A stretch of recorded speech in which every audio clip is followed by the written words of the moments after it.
l'autopsie d'une créature humanoïde extraterrestre. Alors, s'agit-il d'une supercherie ou s'agit-il d'une réalité? C'est tout le sens de l'enquête que nous menons. Ce document, tourné, je vous le rappelle, en 1947 par un caméraman de l'armée américaine sur une des bases les plus secrètes du territoire des États-Unis. Regardez. Dans les années 40, un vaisseau extraterrestre se serait écrasé dans un désert américain. 50 ans plus tard, des centaines de milliers de Français médusés découvrent la vidéo de l'autopsie d'un des occupants de cet astronef à la télé. Et pas en plein milieu de la nuit, c'est en prime time que TF1 a décidé de diffuser cet enregistrement des plus troublants.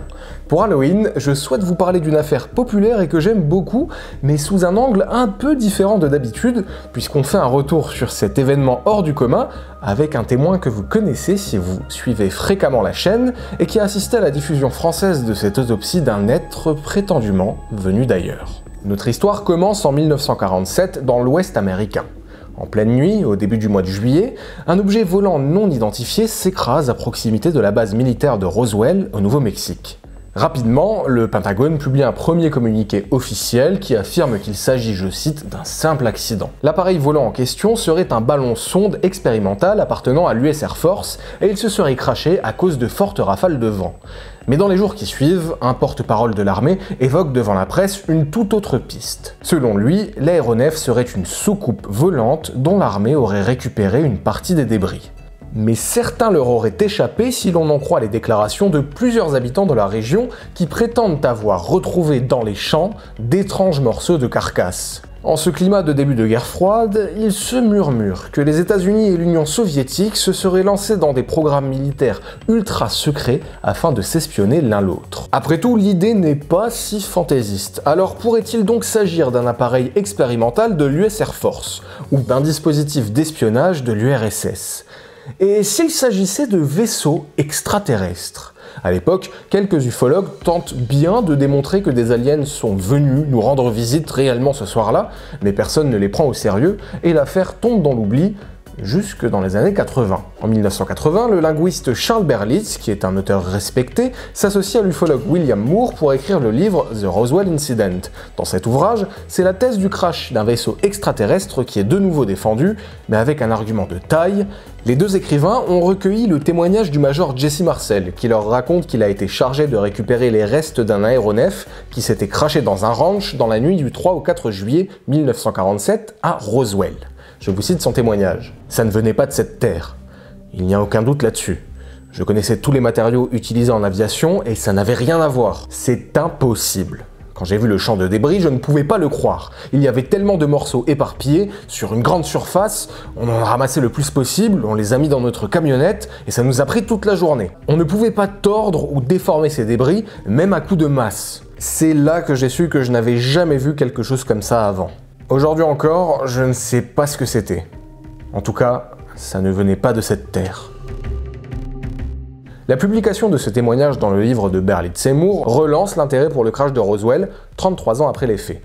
La presse s'empare du sujet, des journalistes affirment sur la base de documents déclassifiés et d'autres témoignages qu'au moment de l'accident, les militaires américains auraient bloqué l'accès au site du crash afin de pouvoir examiner un vaisseau en forme de disque et qu'ils en auraient alors extrait des corps. Selon certaines versions publiées alors dans la presse, les extraterrestres étaient encore en vie à l'arrivée des militaires.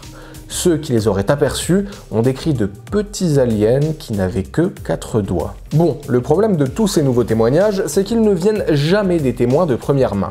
D'autant que tous ceux qui disent avoir vu les corps directement ont été démasqués comme étant des affabulateurs.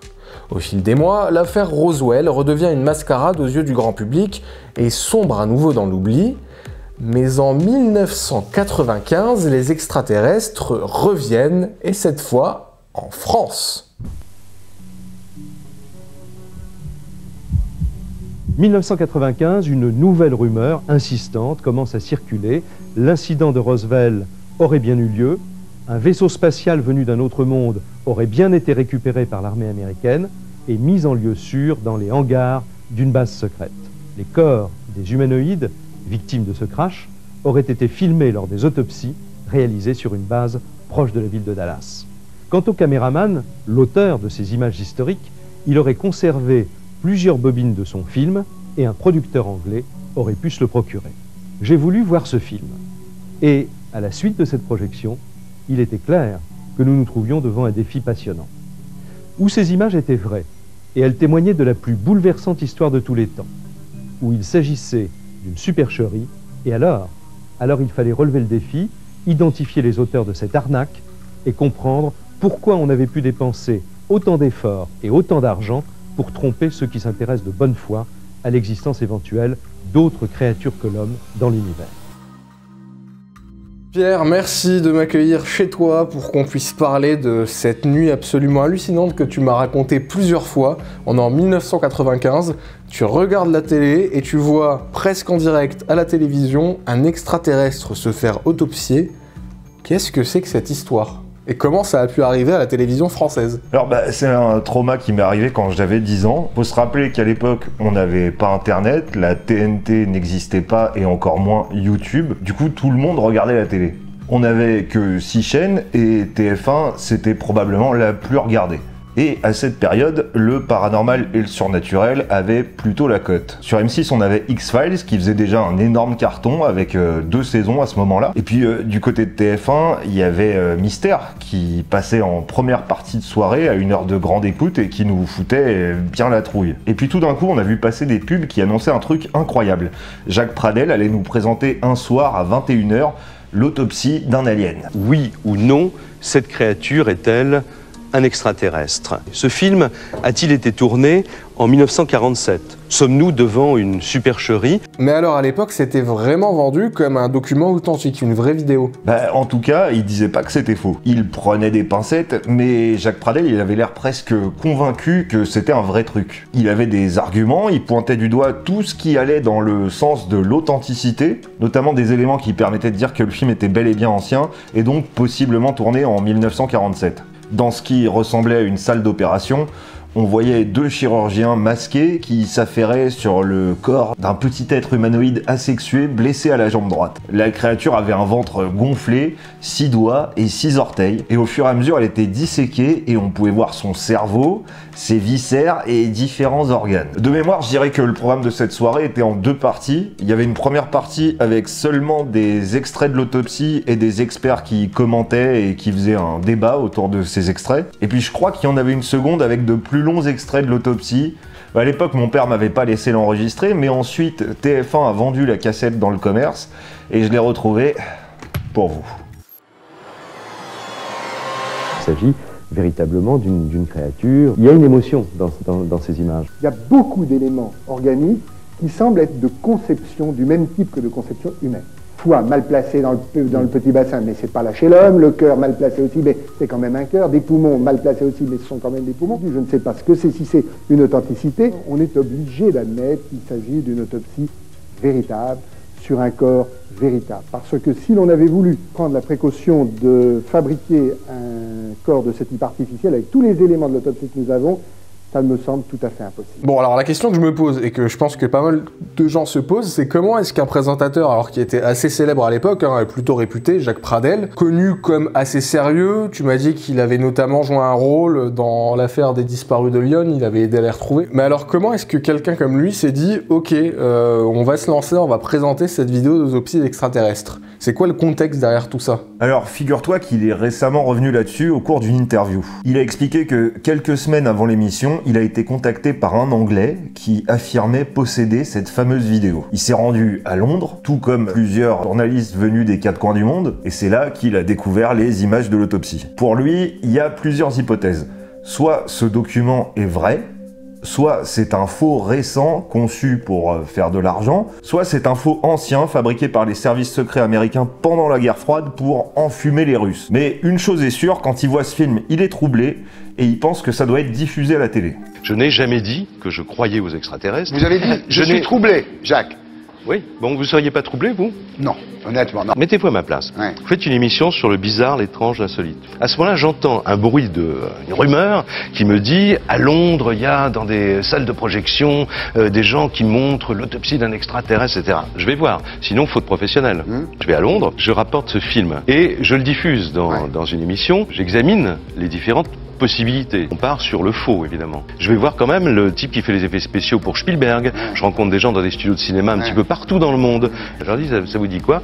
Combien ça aurait coûté pour faire ce truc? L'Américain est très drôle parce qu'il arrive, il sort son carnet de chèques, il dit, si vous me présentez le gars qui a fait ça, je lui signe un chèque, vous mettez les zéros à ma place. Tellement c'était bien limité, tellement c'était bien fait. Bien sûr, la quatrième et dernière hypothèse, parce que c'est quand même assez intéressant de réfléchir et de gamberger là-dessus, et si c'était vrai? Je vais interviewer un rabbin, un curé et un recteur de musulmans. Et je leur dis, mais qu'est-ce que ça vous ferait si vraiment c'était un extraterrestre?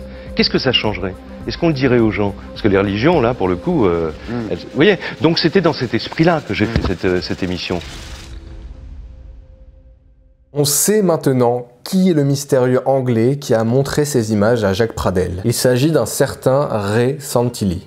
Ray Santilli commence sa carrière professionnelle en 1974 en tant que musicien, producteur de disques et distributeur de musique. Mais sa notoriété explose vraiment en 1995 avec cette fameuse vidéo de l'autopsie de l'extraterrestre de Roswell. Cette année-là, il revient des États-Unis avec la bobine de l'autopsie. Il prétend qu'elle lui aurait été vendue par un ancien militaire et que Kodak aurait analysé le film et confirmé qu'il avait été très probablement tourné en 1947. Il organise des projections du film et parvient à attirer l'attention des médias du monde entier qui le sollicitent tous pour en acquérir les droits. Jacques Pradel est de cela, mais il y a aussi des représentants de la Fox qui, comme le présentateur français, décident de diffuser les images en prime time dans une émission spéciale présentée par l'acteur de Star Trek, Jonathan Frakes. Le titre de l'émission américaine est des plus sensationnels, Alien Autopsy, Fact or Fiction, et à la fin, le présentateur arrive à la conclusion que nous ne sommes pas seuls dans l'univers. What if the alien is real?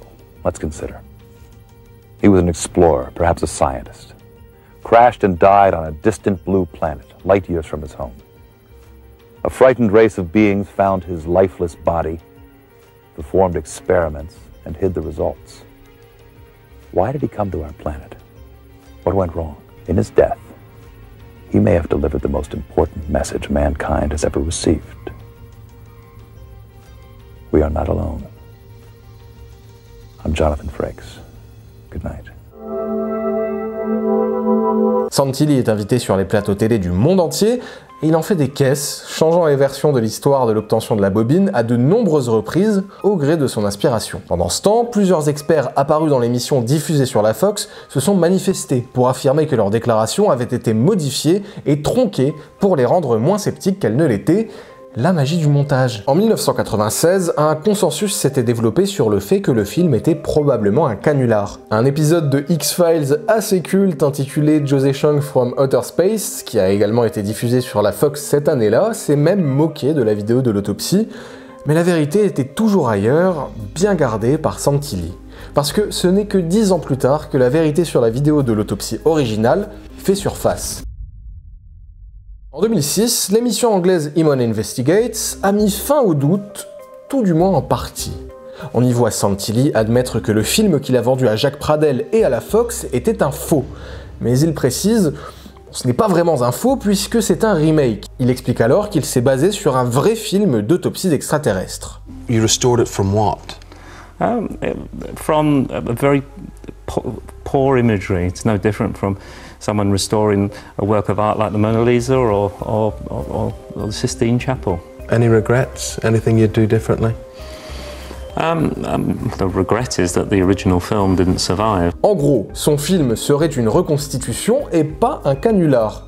Il affirme alors avoir vu le film original dans son intégralité, une fois lors de son voyage aux États-Unis, mais raconte qu'au moment où il est parvenu à rassembler l'argent pour l'acheter, la bobine était devenue trop endommagée pour être exploitée. Alors, lui et son ami Gary Sheffield ont construit un plateau, embauché des acteurs et filmé leur restauration afin de la vendre aux médias. Mais alors, pourquoi avoir avoué à ce moment-là? Eh bien, peut-être parce qu'un long métrage sur Santilli, dont il est le producteur exécutif, s'apprêtait à sortir la même année. Ces aveux ont bien servi la promotion du film, qui a connu un joli succès en Angleterre. On peut louer Alien Autopsy de Johnny Campbell en VO sous-titré sur iTunes, et c'est ce que j'ai fait. Je dois dire que j'ai été agréablement surpris. Le film reprend la plupart des choses que Sylar vient de dire sur Santilli, tout en le rendant un peu plus sympathique en construisant l'intrigue comme une success story ou une histoire à la Rocky ou 8 Mile. C'est l'histoire d'un petit escroc qui vendait des cassettes VHS pirates sur les marchés et qui a eu un éclair de génie qui lui a permis de se faire plein de fric. C'est franchement drôle et on passe vraiment un bon moment. Le film soutient les déclarations de Santilli. Il a vraiment vu le film de l'autopsie avant de charger son pote vendeur de kebab qui filmait des mariages le week-end d'en tourner le remake, et je le recommande chaudement. Je crois qu'il est passé totalement inaperçu en France. Et alors au moment de la sortie du film, Santilli, il va dire qu'il a finalement réussi à restaurer un morceau de l'enregistrement original du film de Roswell. Ce serait quelle partie ? Ce serait un peu le préquel en fait de ce qu'on a vu, ce serait le moment où le corps a été transporté par l'armée dans un camion pour être autopsié. D'accord, et malheureusement cet enregistrement jusqu'à aujourd'hui, au final, il ne l'a jamais sorti. Non. Bon bah, finalement, est-ce qu'on peut croire quelqu'un qui a passé des années à mentir, à revenir systématiquement sur ses déclarations? Who sold you the film? The cameraman. What's his name? I'm not telling you. Why not? Because at the time, it was a promise at the beginning that I wouldn't disclose his name. I never have done. Hoax would be your word, not mine. What would you describe it as? It was clearly a restoration of existing materials. Clearly. Clearly. You say now you're telling the truth about the hoax. In 10 years' Not time hoax, from the now. restoration. Well, this might be, you might be telling the truth about the hoax about the restoration. This could go on forever. Yeah, great. Long may it continue. Alors pour vous, ça a été terrible cette affaire, non? Non, pourquoi terrible? Parce qu'on vous a pas vu depuis. Si j'avais pété les plombs à 20h en présentant le journal, ce qui n'est pas mon cas, Ouais. je comprendrais. Mais on est dans une émission de télévision pour amuser les gens sur un sujet qui est le paranormal. Ouais. Alors bon, ça va. Comment Je pense expliquez-vous pas qu'on vous ait pas vu à la télé depuis, Jacques? Mais parce que moi, j'ai pas demandé non plus à revenir à la télé. En tous les cas, vous êtes quand même le seul animateur télé dont la carrière s'est arrêtée à cause d'un extraterrestre. Hein.